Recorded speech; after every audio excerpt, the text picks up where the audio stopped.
Hello students, welcome in Hind Education Institute. Today we will learn the summary of the thief's story in Hindi. Narrator यानी कथावाचक एक युवा लड़का है जो अपनी चतुराई के कारण बहुत सफल चोर है। वह एक कुश्ती के खेल के दौरान अपने नए लक्ष्य अनिल से मिलता है। अनिल एक 25 वर्षीय दुबला, लंबा और सीधा आदमी है। कथावाचक ने अनिल को हरि सिंह के रूप में अपना परिचय दिया। कथाकार हर महीने अपना नाम बदलता है ताकि वह अपने पूर्व नियोक्ताओं और पुलिस से बच सके। वह थोड़ी देर के लिए कुश्ती के बारे में बात करते हैं और फिर हरि सिंह अनिल से पूछते हैं कि क्या वह उसके लिए काम कर सकता है, लेकिन अनिल का कहना है कि वह उसे पैसे नहीं दे सकता था।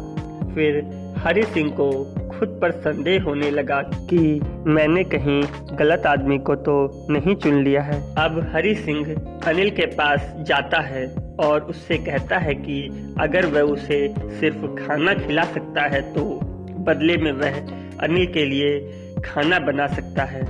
अनिल ऐसा करने के लिए सहमत हो जाता है और उसे जुमना स्वीट शॉप के ऊपर बने अपने कमरे में ले जाता है।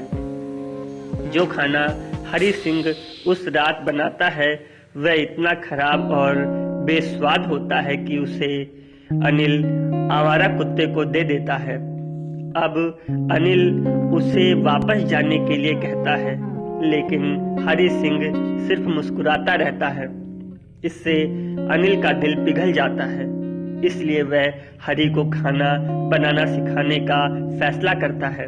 अनिल उसे लिखना और नंबर जोड़ना भी सिखाता है। अब हरि सिंह बहुत खुश और आभारी है क्योंकि वह जानता है कि अगर वह शिक्षित हो जाता है तो वह अधिक पैसा कमा सकता है। अब हरि सिंह अनिल के लिए छोटे छोटे काम करने लगा, जैसे कि चाय बनाना और बाजार से दैनिक सामान लाना। यह सामान लाने में हरि सिंह हर दिन लगभग 1 रुपया का घपला करता है, लेकिन अनिल उसे कभी भी इसके बारे में नहीं पूछता है। अनिल के पास कोई पक्की नौकरी नहीं है और वह पत्रिकाओं के लिए लेख लिखकर थोड़ा बहुत पैसा कमाते हैं। वह लापरवाही से खर्चा करता है और भविष्य के बारे में कभी योजना नहीं बनाता। हरि शिक्षित नहीं है, इसलिए अनिल को लिखने के लिए पैसे मिलते हैं। यह विचार उसके लिए अजीब है। इस समय हरि धैर्यपूर्वक चोरी करने के सही समय की प्रतीक्षा कर रहा है। एक शाम अनिल नोटों का एक छोटा बंडल लेकर घर आता है। वह हरि से कहता है कि उसने एक प्रकाशक को अपनी पुस्तक बेचकर 600 रुपये कमाए हैं। अनिल यह बंडल सोते समय अपने गद्दे के नीचे रख देता है। अब हरि को लगता है कि यह सही समय है अपना असली काम करने का। वह सोचता है कि अगर वह पैसे चुराता है तो बेहतर है, क्योंकि अनिल वैसे भी यह पैसा अपने दोस्तों पर बर्बाद कर देगा।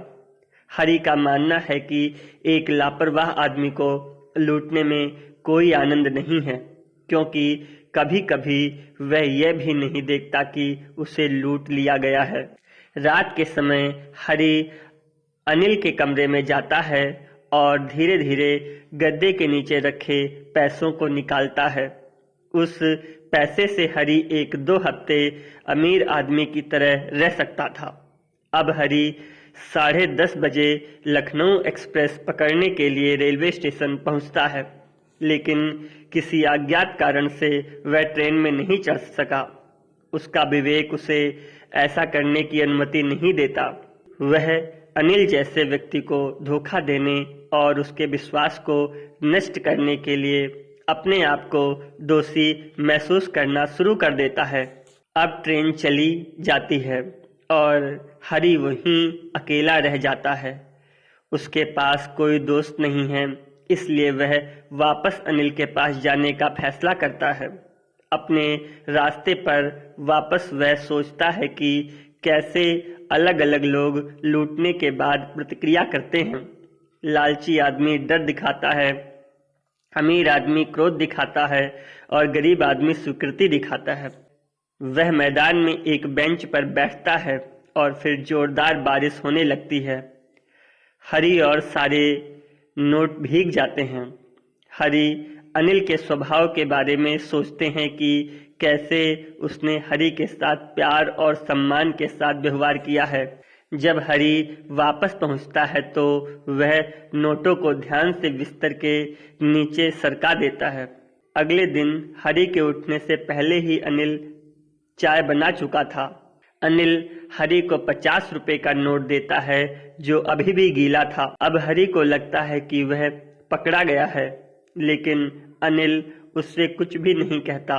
वह हरी को विश्वास दिलाता है कि वह अब उसे नियमित रूप से पैसे देगा और दोनों एक दूसरे को देखकर मुस्कुराते हैं। यहीं इस स्टोरी का एंड होता है। Thanks students for watching.